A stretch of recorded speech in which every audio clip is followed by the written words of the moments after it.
Hello everybody, welcome to number 27, I'm Jack. Now I'm sure like me, you have come across people who buy classic cars and they are absolutely convinced that the values will simply continue to rise unabated forever and that they are therefore a brilliant investment. You're buying your sort of Peugeot 205 GTI, your Sierra Cosworth, and you think that it's just going to be a never-ending gravy train. I'm going to explain why in this video. Prices recently in the last few years have shot up, and why they are in the future, the trend is that they are actually going to fall. Now I want to make it absolutely clear, I am not in the least discouraging you from buying a classic car. One of my own sponsors is Bidding Classics, and that is an online auction site for just that kind of car. If you are genuinely passionate, I wholeheartedly encourage you to follow your heart and buy your dream car. But in the same vein, you should definitely not buy one as an investment, as your pension fund in particular, i.e. as a long-term investment. Now the thing that you may have seen that has sparked this all off is that recently a Sierra Cosworth, albeit quite a special Cosworth, an RS 500 with great history, was sold at auction for a record-breaking £600,000. Now that is the same price as a Ferrari Daytona, an Aston Martin DB5, like some real exotica. The previous record for a Sierra Cosworth was £120,000. So this case clearly is what those that watch the industry would describe as an outlier event. It's just a case where you had an auction and you had two bidders absolutely determined to buy that car. But nonetheless, it is very, very interesting to see, and it's only going to fuel that frenzy that I don't want you to be sucked in by, where you can just buy a classic car and always make money on it, because you won't. So there's three factors that explain why in the last few years classic car prices have gone up. And I initially did another video in which I got that wrong, and I'll talk about that a little bit later. But there's three things. The first is interest rates, the second is COVID, and the third is a generational element. So first of all, interest rates. It's almost always happened that when interest rates go down, it makes more sense for investors to look for alternative avenues of investment. So therefore, rather than keep the money in the bank or invest it in bonds or shares or anything like that, a lot of people started looking at classic cars as a good way to hedge your money. The second thing is COVID, which many people would have thought would have depressed the prices of classic cars. Instead, the opposite happened. People found they had a lot more disposable income. The government was printing money. They didn't have many ways to spend it because you couldn't go out for dinner, you couldn't go on holiday. They had a lot of free time.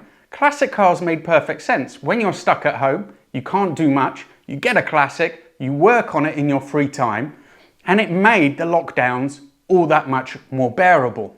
The third thing, which is crucial and will play into also why I am convinced that prices will fall, is the generational aspect. When we grow up, most of us are not in a position to get the kind of cars that we would like to get. So when I was younger, for example, when I was a student, a 205 GTI seemed like an incredible, insurmountable thing to aspire to. Later on in life, I bought one. In the same way, there are many of us, I'm not particularly a Ford man, but there are many of us, I'm sure, who growing up looked at things like the Sierra Cosworth, the Escort Cosworth, some of the other, the hot Peugeots, and thought, someday I would love to have one of those.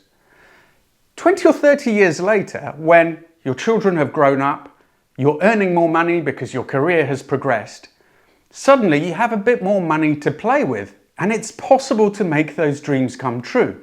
So there is a generational shift the whole time, whereby a certain type of car goes through a downturn, where it's not worth very much, it's still not quite a classic, nobody really wants it who can afford it.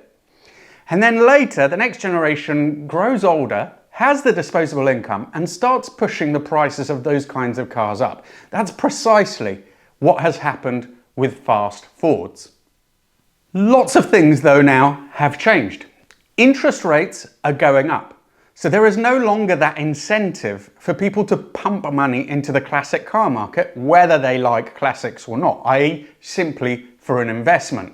The generational aspect has also become a double-edged sword, and you can see this precisely in the values of pre-war classics and older classics up to the sort of 60s and 70s, although they are already also starting to be affected. And that is that the audience for those cars, the people that want them, are disappearing. So people who would have seen in their childhood or when they were little the pre-war cars are no longer around. So for example, I was born in the early 70s. I remember the Alphas, the Ferraris from that time and the 80s. Those are the kinds of cars and the 90s that I aspire to. They're the cars I wanted, I read about, but couldn't have at that time. Now the thing is, the new generation, people my age, with some income to spend, have now pushed up the prices of cars from the late 80s and the 90s. But you've got to be careful here because a lot of these cars are really only special to us. If you look at something like a Ferrari 250 series or a Miura, those are cars that transcend that generational barrier. Or for example, a Bugatti Atlantique, something like that. They will always be worth money because they're almost objects of art in their own right. The fast Escorts, the Peugeot 205s, the Novas, all the things that have really gone up in value. Where is the market for those going to be when those of us that are interested are no longer around? Similarly, the younger generations just do not have the same interest as we do in cars. 20 years ago, 40% of teenagers had driving license. Now it's only 20%.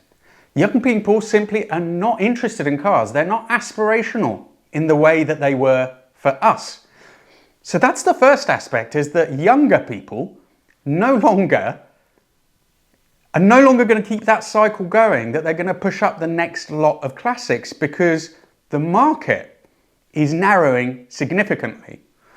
There is also, because of climate change, the way that cars are viewed, classics, cars in general, has become much more negative than it used to be. It used to be a sign of independence, of growing up, to be driving a car. No longer the case. And lastly, we are moving towards an electric future. Some people mistakenly think that this is brilliant because it means that with less people wanting petrol, there'll be less demand and price will fall. You are absolutely mistaken in that. What is going to happen? When demand for petrol falls, there will be less economies of scale. So petrol will actually become more expensive. So driving these cars will become increasingly difficult. But even more importantly, for young people who already don't like cars, do you really think that they're going to be aspiring after an old petrol dirty clunker? Of course they're not. I think that the genuine blue chip classics will survive. They will hold up in value. Things like some of the Lamborghinis, the Astons, the Ferraris, they will always be desirable. And even now, it's not really so much about driving them.